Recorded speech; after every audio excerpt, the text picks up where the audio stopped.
Ladies and gentlemen, good day and welcome to the Paradeep Phosphates Ltd Q4 FY2025 earnings con call hosted by Antique Stock Broking Ltd. As a reminder, all participant lines will be in the listen-only mode and there will be an opportunity for you to ask questions after the presentation concludes. Should you need assistance during this conference call, please signal an operator by pressing star then 0 on your touch-tone phone. Please note that this conference is being recorded. I now hand the conference over to Mr. Manish Mahawar from Antique Stock Broking Ltd. Thank you and over to you, sir. Thank you, Navya. On behalf of Antique Stock Broking, warm welcome to all the participants on the call of Paradeep Phosphates. Today we have Mr. Rajiv Nambiar, Chief Operating Officer, Mr. Harshdeep Singh, Chief Commercial Officer, Mr. Bijoy Kumar Biswal, CFO, Mr. Alok Saxena, Head Corporate Finance, and Mr. Susnato Lahiri, DGM Strategy, IR and ESG on the call.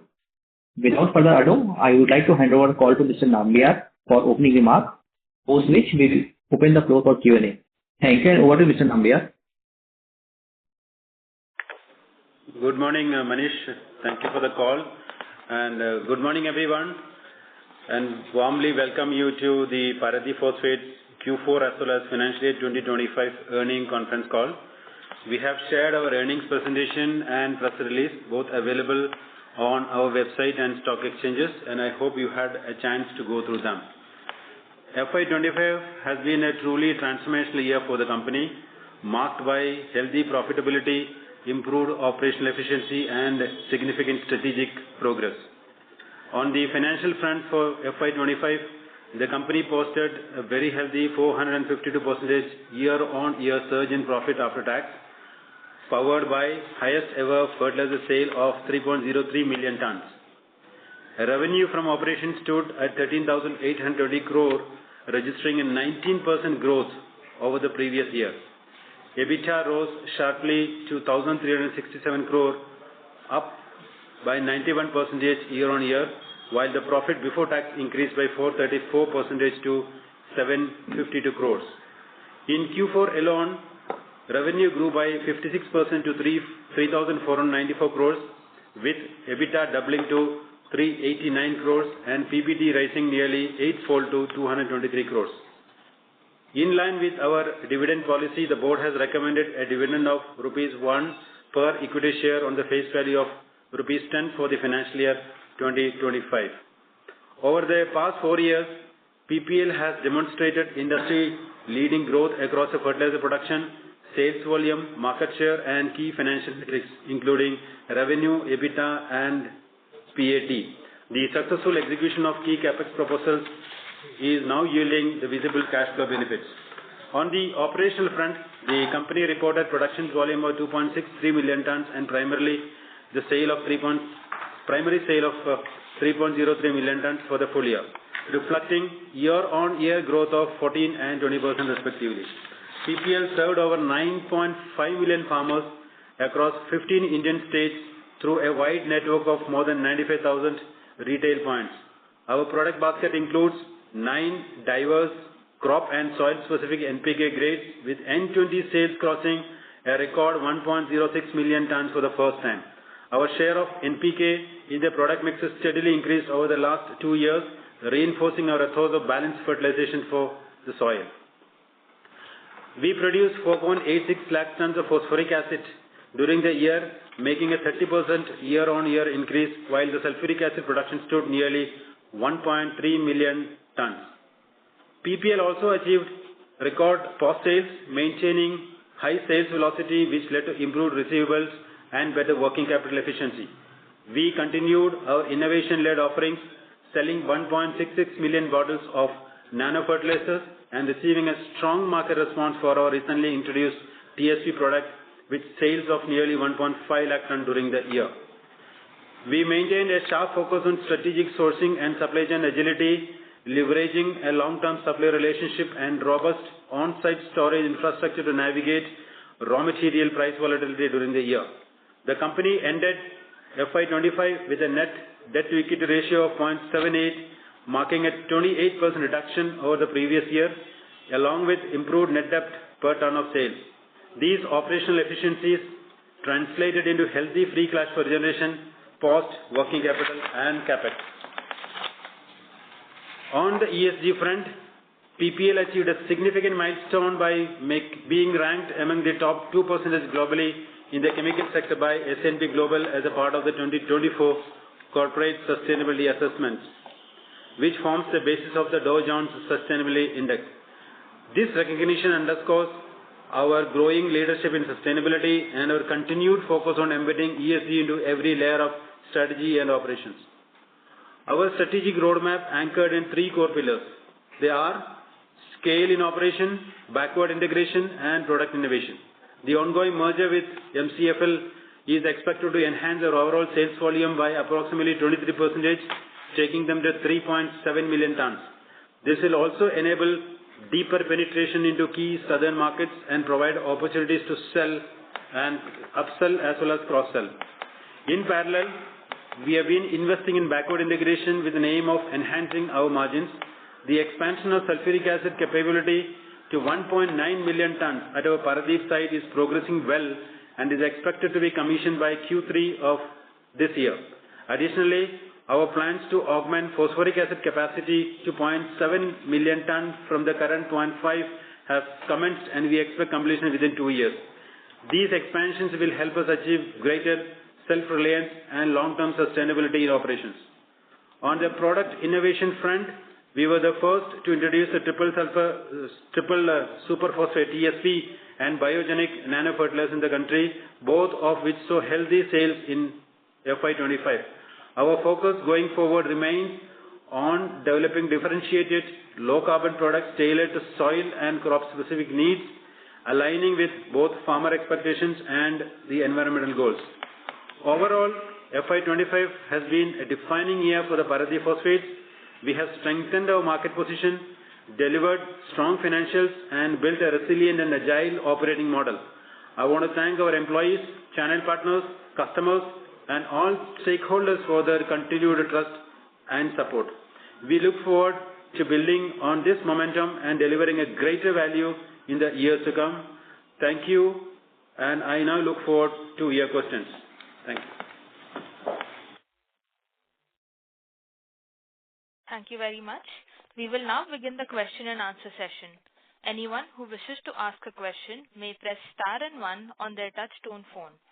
If you wish to remove yourself from the question queue, you may press star and 2. Participants are requested to use handsets while asking a question.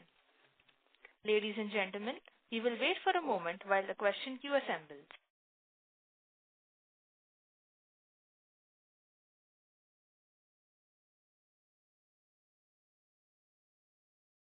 The first question is from the line of Rishi Kothari from Pi Square Investments.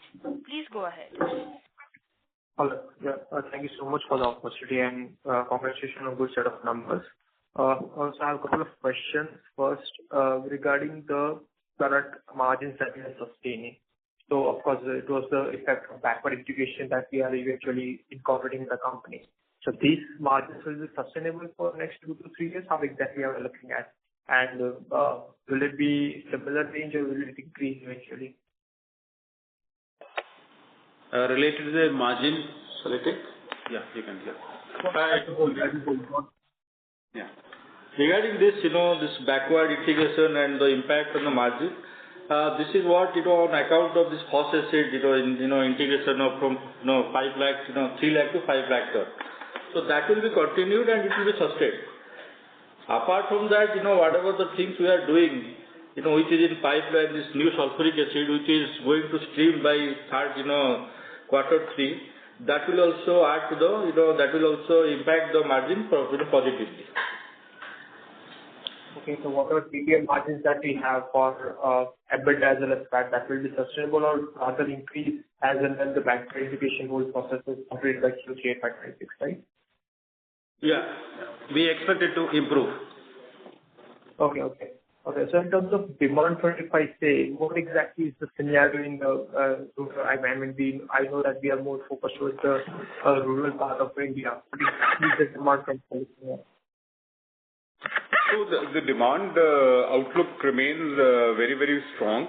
If you see the current forecast for the monsoon, It's expected to be around 103 to 104% of the long period average, which augurs well for the Indian economy and Indian farmers. The farmers are getting good price for their produce, which also augurs well for a strong demand in the year ahead. Yeah. Thank you. Okay. So in terms of growth rate, say for top line for next 2-3 years, what exactly do we have to target for next 2-3 years? Yeah, so in terms of top line, we actually did a record sales of 3 million tons for the first time. We're looking at organically having a 5% increment this particular year. Plus MCFL, when it gets added on, that'll kind of add on another 23-24%. So net we're looking at north of 3.7 million tons this year. Okay, so in terms of growth, in terms of numbers, if I say, so that would be around what, 15 of growth, 15-17% or more than that? About 23%, little more than that. Okay, for next 2-3 years. It's all because of the increase in backward integration and the production that we are looking at in terms of Yes. If we're talking about FY26, about 20%. Okay, interesting. Got it. Yeah, thanks for the update. Thank you.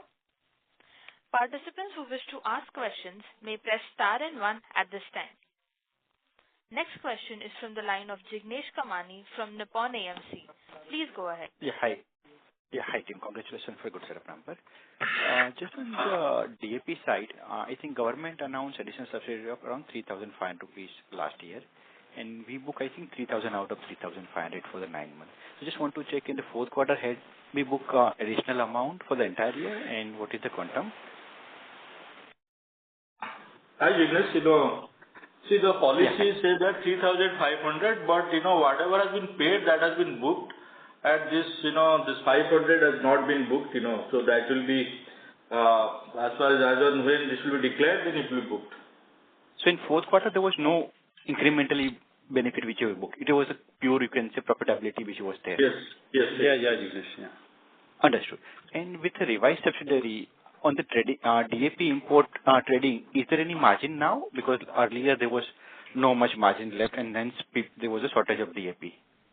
So just to address that, see, currently the government policy, the way they have announced, it's going to be a positive margin on the trading. So they have given an indication for that in the subsidy policy. So that's very, very positive actually. So what happened last year? You said that there was shortage of DAP, so that's why adoption of the NPK was pretty good. With now easily availability of DAP, are you seeing some moderation in the NPK growth rate, or some of the farmer who is compulsory shifted from DAP to NPK might reverse? So there are two factors. See, one is the NPK growth, which is driven by a fundamental awareness for the balanced nutrition, which is what is actually helping us to grow the NPK portfolio and the industry also to grow that. Of course, there was a constraint of a DAP, and which limited the DAP sales as far as the current year is concerned. We see basically a steady growth for NPK still continuing, but there is still room for balanced nutrition as we move forward. However, DAP availability, if it's better, we can expect a marginal growth there also. And we are trying to position innovative offering, which is TSP, which is 46% P. And that basically creates value for the farmer because you prevent overuse of nitrogen basically through TSP. So despite a healthy availability of DAP, TSP and NPK growth will remain reasonably good, right? For the Yes. And last one, have you finalized the fine print of 4,000 crore capex MAU with Odisha government? Yeah, so on the course of few years, that will be done in a phased manner. So right now we are taking this expansion of phosphoric acid and the sulfuric acid and this dry gypsum and all those things. That is the pipeline. So once that is get completed, then we'll go to the next level of expansion. So that is pretty much in the pipeline. Okay, thanks a lot, and all the best. Thank you. Thank you. Next question is from the line of Ahmed Madha from Unify Capital. Please go ahead. Yeah, thanks for the opportunity and congratulations on good set of numbers. Just to understand Q4 number, with the change in subsidy rates for Kharif, is there any change in the major inventory gains for us in Q4? And if yes, can you please quantify it? No, there is this this Q4, this what are the subsidies there now? From the Kharif, the new subsidy has been notified. NBS rate has been notified. Due to that, what are the stock is there, that also has been properly taken care. That has been accounted for. Can you quantify that number? No, that whatever as per this stock available and this thing is taken care. I think. Yeah. Okay. Got it. And in terms of working capital, are you seeing any challenges in terms of receivables from government?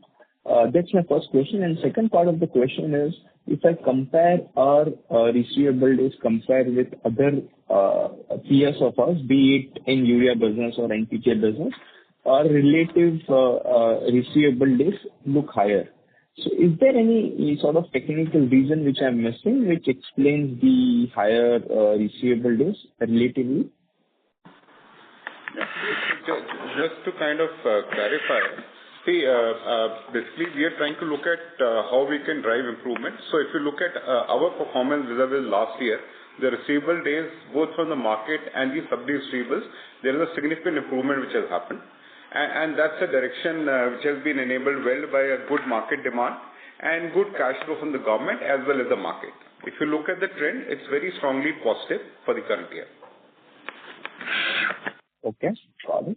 And in terms of inventory in the channel, can you give any comments? How is the inventory in the channel by the end of March, and how do you see the placements for the next Kharif panning out?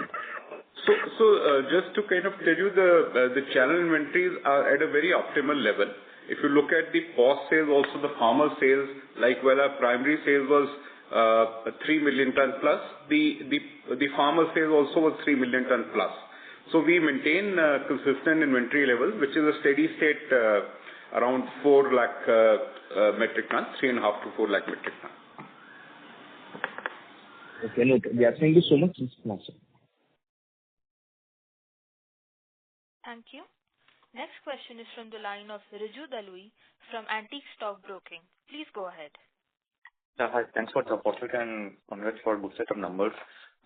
Just a bookkeeping question, like how was the capacity addition at the Goa non-urea plant for the full year?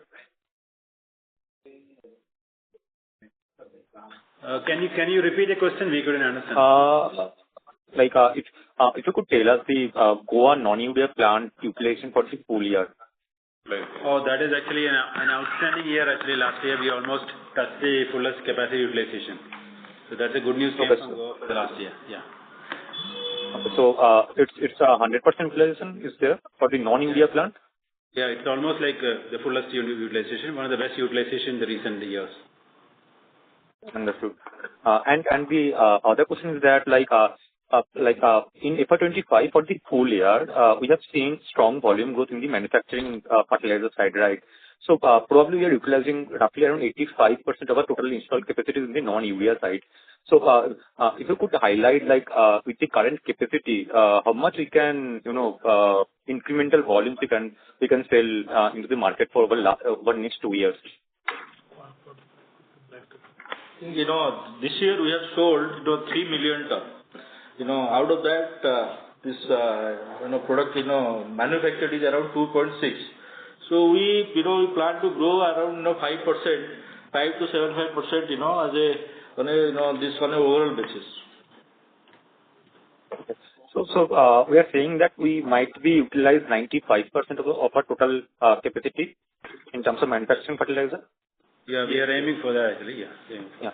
So with that run rate, I think we might exhaust our 100% utilization level by FY28. So is there any plan to debottleneck our existing facility to improve the capacity? Yeah, that is actually an ongoing project of a smaller nature. It always goes along with the normal production. If you look at it, all the trains actually after this year's shutdown, which is almost over, we expect actually to come to the next level.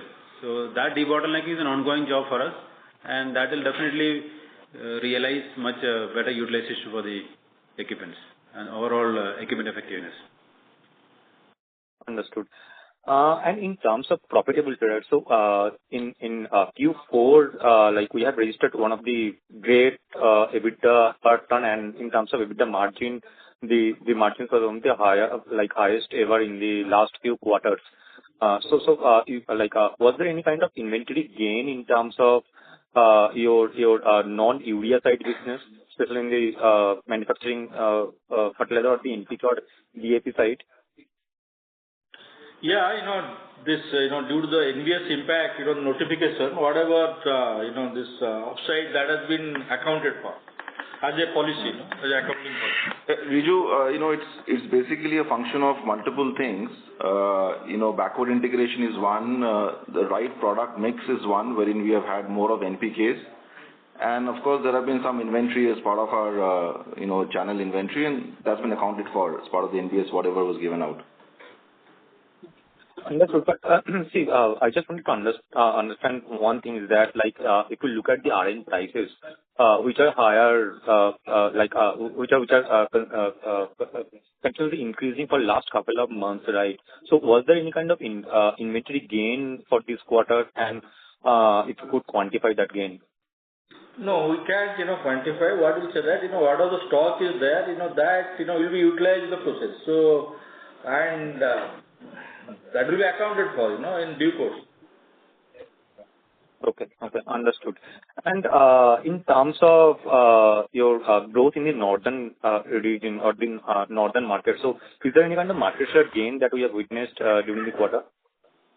So, just to kind of see, currently market share not in the public domain, but at an overall level, if you look at it, we almost gained more than 1.5% of NPK market share.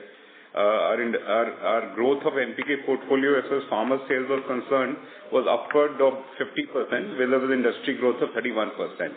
And North remains to be a focus market, because these are irrigated markets.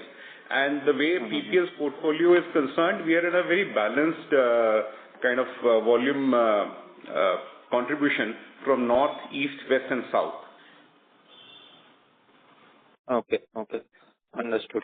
And one last question in terms of your Goa plant energy efficiency that you have mentioned in the PPT. So, how much you are going to spend there for the energy efficiency, and what is the expected benefit in the EBITDA level? So this is the phase 2, energy efficiency level what we are, embarking. So that, will be completed by Q4 this year, and the capital outlay is, around 190 to 200 crores. Okay, and expected gain out of this investment? No, it will be, the payback, in terms of payback, I can tell that, it will be 4 to 5 years. Got it. Yes, thanks. That is all from my side. Thank you. Thank you. Next question is from the line of Vignesh Iyer from Sequent Investments. Please go ahead. So congratulations on excellent set of numbers, and thank you for the opportunity. So my first question would be to understand, sir, how heading towards Kharif season, I mean, how has been the availability of DAP, especially if we have to comment for the month of April. And secondly, wanted to understand, can we see the velocity when it comes to NPK sales similar to what we have seen, in quarter 4, going ahead as well? So, when we discuss for the Kharif season, just 2-3 fundamentals. One is, I think, first and foremost, which is a good monsoon. So the current forecast is very, very strong and positive, 103 to 104%. The reservoirs are carrying good water level, which also augurs well for the agriculture. In terms of the stock inventories as a country, the DAP inventory currently is low, and we maintain still a good stock of NPKs basically, which is available with the trade. We see a good demand in the Kharif season, and the DAP availability is going to be mixed, basically, in view of limited availability from China. However, the government policy has been very favorable, and it supports that the customer requirements are met. So you are going to see a good demand for NPKs because of fundamental kind of demand from the customers, and also good demand for DAP and new products like TSP. So it's going to be a good season ahead. DAP availability is going to be limited. Oh, okay. So can you quantify the inventory that we carry from March to April, I mean total inventory in tons, if you could? Basically, for us, we will be having approximately 3.5 to 4 million tons of 4 lakh tons of stocks. Okay. So I mean, considering we have almost done sales more than capacity, for obvious reason that we would have carried forward some inventory last year as well. Can we expect like a 3.4 lakh ton type of volume number in FY26? So we don't give a forward-looking this thing. You should expect a good set of numbers. Like we have clarified, we are planning to augment our capacity. We also strategically do trading volumes based on driving profitable growth. And since we are carrying opening trade stocks, which is like a regular routine in nature, that augurs well for both Kharif season and the season ahead. So sales is going to be strong. That's how we look at it. Okay. Just one last question before I get back in the queue. Wanted to understand how the prices of sulfur and sulfuric acid that has panned out in Q4, and can you say if there is any meaningful change that we have seen in the month of April? Yeah, so basically we are seeing some sort of an uptake in various raw material commodities. Sulfur right now, as we're speaking, is about trending at about $300 odd. Sulfuric acid is about a 125-ish. But given the fact we have about 1.4 million tons of sulfuric acid captive capacity, we kind of stand to benefit by kind of procuring sulfur and making acid in-house. What were these prices in Q4? I mean for sulfur and sulfuric? Q4 sulfur was about 190 odd, sulfuric was about 102. Fair enough. Got it. I'll probably... These are published numbers, not specific to our company, but generic numbers. Got it, sir. Yeah, general trend of the price, I understood. Fine, I'll get back in the queue, sir. Thank you. Thank you. Next question is from the line of Dhruv Muchal from HDFC Asset Management. Please go ahead. Yes, sir. Thank you so much. Sir, it's a repetition of the earlier question on the manufacturing capacity almost fully utilized. So assuming you grow by 5%, next year you will be about 90% capacity utilized on your manufacturing volumes.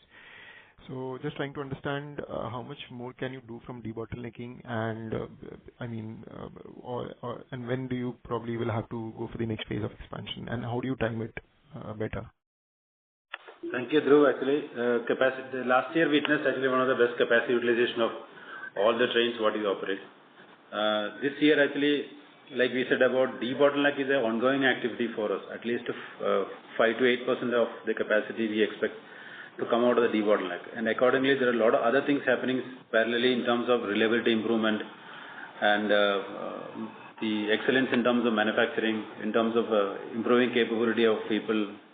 So this all should result actually, if you look at it actually, 7 to 8% of the capacity should increase year by various means. And also once the backward integration projects are handy actually, definitely we will be on the drawing board. A lot of other actions plans are already lined up. Got it. I'm just wondering, are we a bit late in terms of the announcement, given that the demand is reasonably good, and also your capacities are fully utilized, or there is a lot of scope from debottlenecking that you can drive for 1-2 years? Because I'm just wondering, if you announce a capacity expansion even today for granulation, it would take about 1-2 years probably for the phase to come up. So just trying to understand, would this capacity constraint become a bottleneck for growth?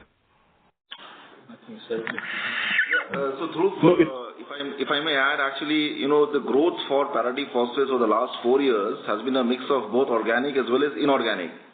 So although we are... No, I understand the inorganic part will drive just from the organic segment. So organic, in fact, let the merger kind of get complete.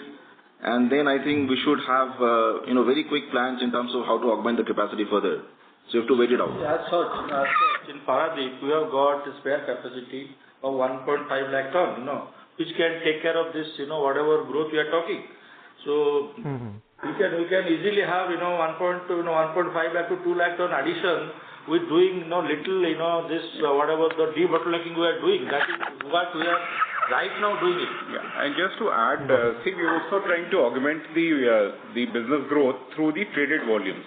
Our philosophy on traded volumes is to drive profitable growth. So, but we will be augmenting the market requirement through full capacity utilization as well as through traded volumes also. And of course, the inorganic growth through NPK integration. Yeah, so just to give you a number, if you look at the overall market growth, it's about 5-6%, whereas PPL for the last 4 years have grown at a compounded rate of more than 15-16%. Yeah. So I think that kind of really, it's a good number for us, and we'll announce further plans, once the merger is complete. Got it. Perfect. And is there also a scope from optimizing your portfolio further? For example, DAP this year, if I understand, is about 30% of your overall manufacturing mix versus it was about 45% earlier. So can you trade more of DAP and produce more of NPK? Is that a possibility to also drive volumes? Manufacturing volumes? So the way we look at it is, the product mix is a function of the market requirement, profitability, and as well as optimal use of the RM materials available. So our focused path is to drive the NPK growth. However, in order to meet the customer requirement, we offer DAP, which is partially through the manufactured volume, and we are also going in for traded DAP to augment that. So we do, yes. Dhruv, if we look at it, actually, the last 2 years, it will be very clearly consolidating towards the NPK volumes. And that path is actually going to get strengthened in the coming years. For sure. Got it. The second question is on the capex. If you can guide for the capex for FY26. So the project what we are now undergoing, we have got around 500 crore, all put together. So out of that, this why I'm talking the cash outflow, whatever we are going to invest. So in that, energy efficiency, what I told, just some time back, 200 crore, and for the P2O5 augmentation of the capacity around 100 crore, and sulfuric acid, what we are increasing the capacity from 5 lakh ton. This for that, this is around 100 crore what we will be spending. So balance has been spent, so this will be spent during this year. Got it. And so last question is on the DAP, the subsidy and some of the under recoveries. I think in the last call you had mentioned that at the end of the year, when the government looks at the audited accounts, if there is any loss on DAP sales, that would be adjusted for and would be given to the companies. I mean, made good to the companies. So I'm just trying to verify: does that still hold? And assuming you were to go to the government and claim for that under recovery, how much that amount would be? No, this, whatever has been notified by the government, that based on that, we have claimed it, and that has all been accounted for. So, okay. Nothing is there, which is not to be, further to be claimed. So, except for the 500 rupees, which you have not provided for, the remaining, everything else is claimed. Yes. Oh, okay. Perfect, sir. That makes sense. That's helpful. Thank you so much and all the best. Thank you. Thank you. Next question is from the line of Ayush Jha from Sagun Capital. Please go ahead. Hello, am I audible? Yeah, please go ahead. Thank you for letting me ask questions, sir. So my question is for the Goa plant, ammonia and urea. When the plant is starting in 2023, I have seen there is a frequently breakdown of the plant. And if I put the number, it's around more than 6 and 7 times the plant has breakdown, and I have read that. So what's the issue there, and when we can see the stable of that plant, sir? Okay. It is unfortunate we had multiple stoppages in the ammonia urea last year. If you look at it, actually we have recovered from that, and majority has come from basically the ammonia compressor side. And to remove all these things once for all, actually, by end of this year, actually, we'll be replacing the critical ammonia compressors as a program address both reliability as well as the energy efficiency. And apart from that, there's a lot of other investment we have done in terms of maintainability and reliability improvement. So we expect this year is going to be much better than last year. And just to add that in spite of all these things, actually, we have crossed our RAC. That, assess capacity what has been allocated to us. 4 lakh ton we have done crossed. Okay, sir. And sir, my second question is around the merger which recently going to take place, and is there any future guidance you want to give about that, sir? No, on merger we have received the SEBI approval. We are with the NCLT bench. The shareholder meeting is being convened on 2nd of June. Once that is approved, then we'll go to NCLT for the second motion. So all in all, we expect that by within next 3 to 4 months, we should be able to close the process. Okay, thank you so much, sir. That's it from my side. Thank you. Next question is from the line of Krishan Parwani from JM Financial. Please go ahead. Yes, hi sir. Congratulations on a very strong set of numbers. Couple from my side. First, one clarification. I think on the you mentioned about capacity debottlenecking. So probably about 1.5 lakh to 2 lakh tons. So by when can we expect that? This is ongoing actually. This will get realized this current year itself. Okay, so basically your overall capacity, like phosphatic capacity, could go up from 2.6 to 2.8 by FY26. That's correct? Yeah. Yes. Okay, that's fine. And for that, what was the capex that you did? And not a major capex, in fact, actually. There's a lot of debottleneck which is taking both the revenue as well as smaller capex routes. Got it. And secondly, on the overall volume, we've seen that volume has declined to 660 KTPA in F25. Obviously, because NPK's volume sold are higher. So, what's your aspiration for DAP sales in F26? So, we don't give a forward guidance for a particular product. However, the intention is to overall grow the numbers, and like what we said, around 5 to 7% will come from the inorganic, and the further growth will come from the merger, basically. And we also trying to drive traded volumes of DAP and TSP. So TSP is another product in the similar portfolio with 46% P. That's how we're trying to meet the requirement. DAP will be done in line with the market requirement. However, the intention is to kind of offer farmers a balanced portfolio of NPKs, because that is much better for agriculture. Okay. And when you say 5 to 7%, I think that's basically X of MCFL, correct? Yes. You're right. Okay. Got it. And just the last bit, I know you don't indicate this, but can you give some understanding about what's your traded volume EBITDA like? I mean, what is your trading EBITDA like? And FY25, if you could just give some indication. So generally, traded volume, last year we have done around 3.9 lakh ton, right? 4 lakh ton. So the EBITDA will be around 2 to 2,500 lower than the manufactured EBITDA level. Okay, so that's more like 2,000 give or take. Okay. And last bit, what's your subsidy outstanding currently? Around 1,900 crores. Okay. Fair enough, sir. Thank you for patiently answering my questions. Wish you all the best. Thank you. Thank you. Next question is from the line of Sufia Masta from Elara Securities. Please go ahead. Oh, congratulations on a good set of numbers and thank you for the opportunity.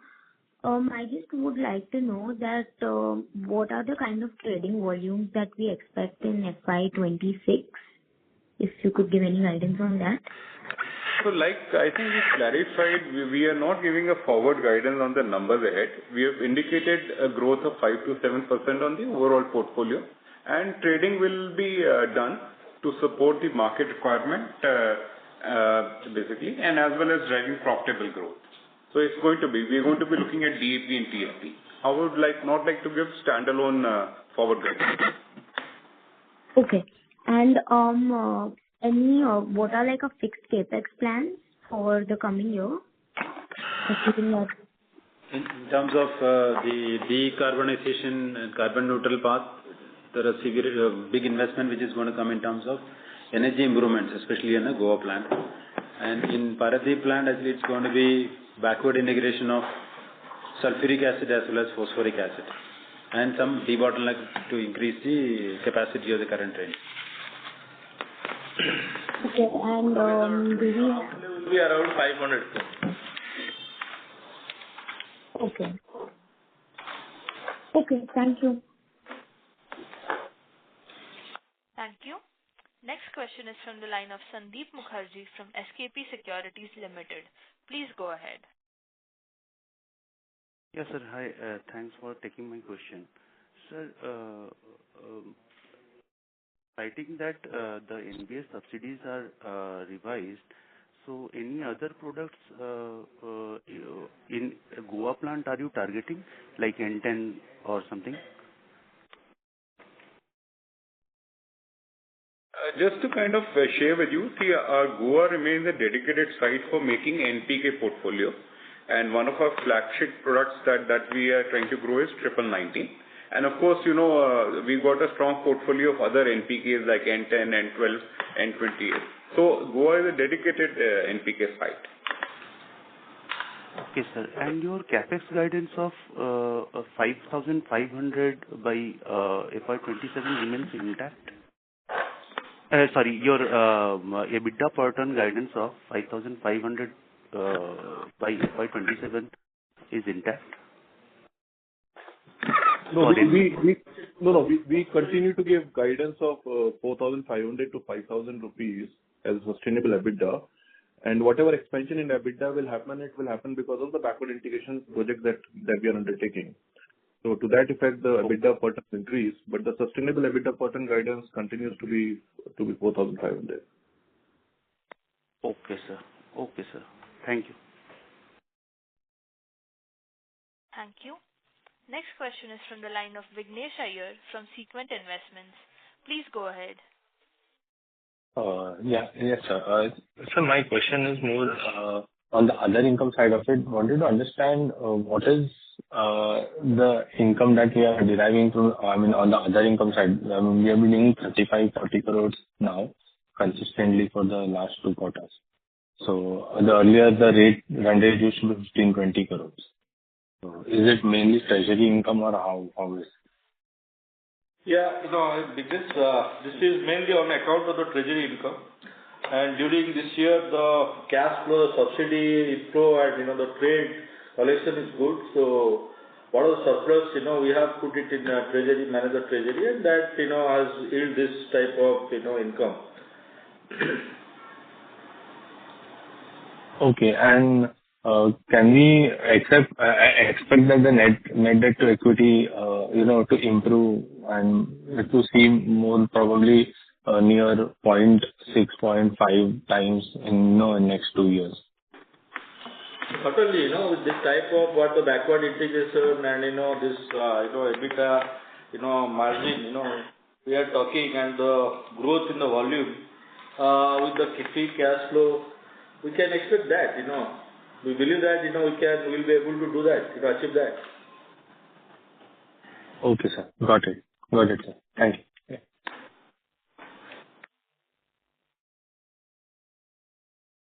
Thank you. Next question is from the line of Manish Mahawar from Antique Stock Broking Limited. Please go ahead. Yes, just in terms of market, right? I think we are gaining share in terms of a north market, right? I just wanted to understand, basically, and we are growing NPK at a faster pace.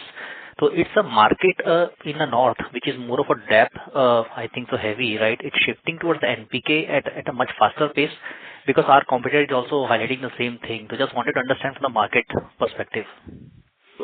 Just to share with you, we've been pioneers in driving the northern market as a shift to NPKs is concerned, especially through our flagship grade 2020-013, which is nitrogen, phosphorus and sulfur.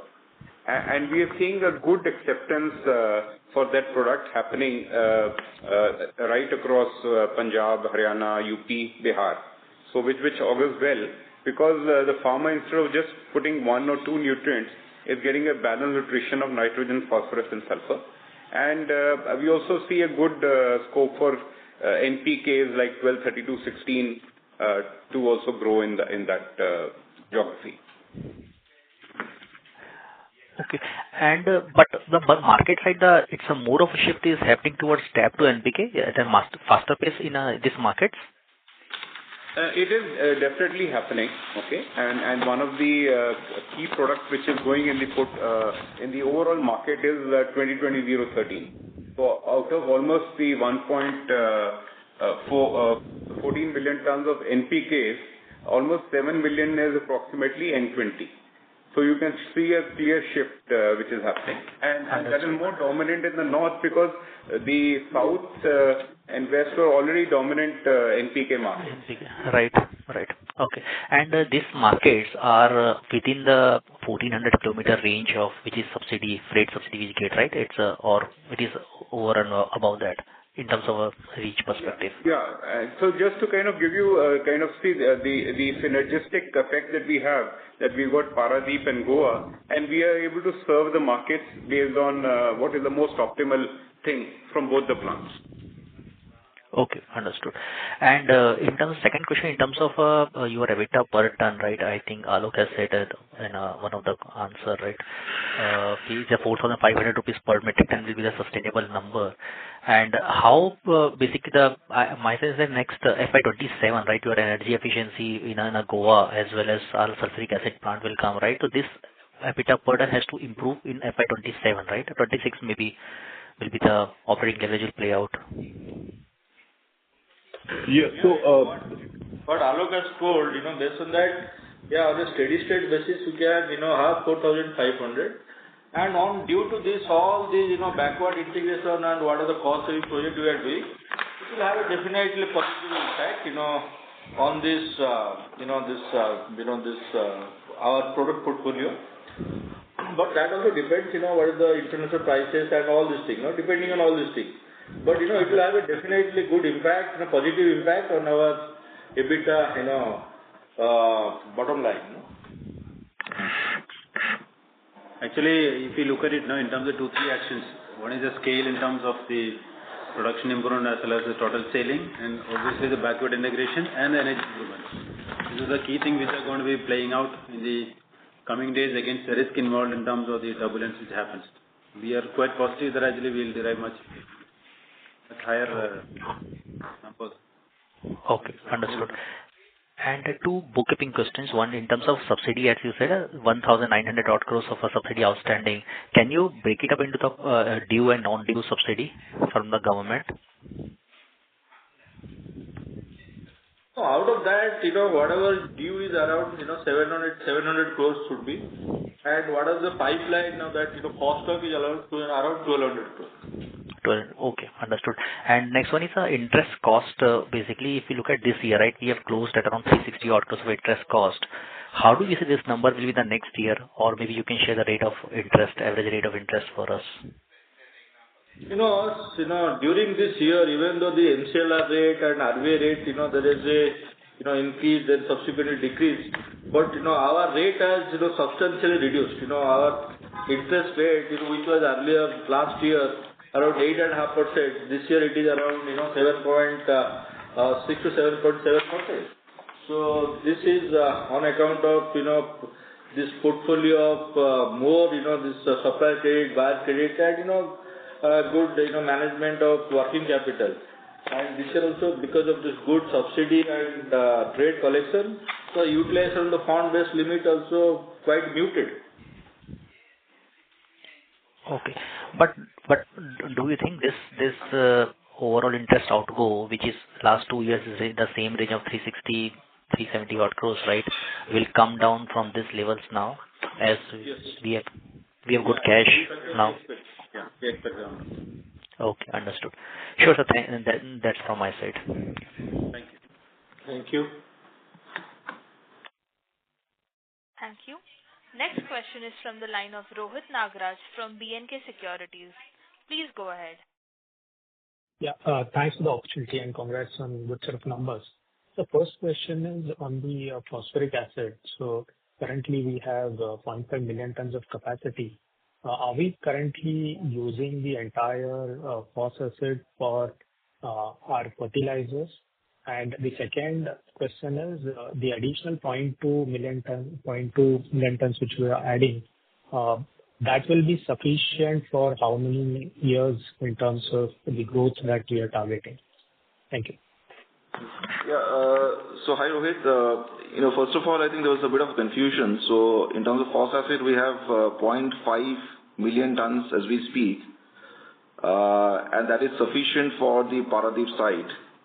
The incremental 0.2 million tons will be helping us to kind of support the other sites in addition to Paradeep. That's one.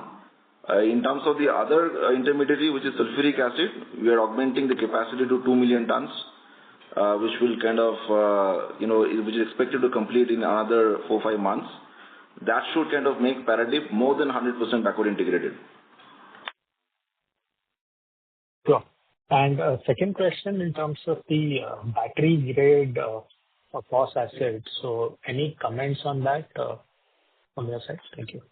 Rohit, as you would realize, we have quite a healthy level of free cash on the balance sheet at the moment.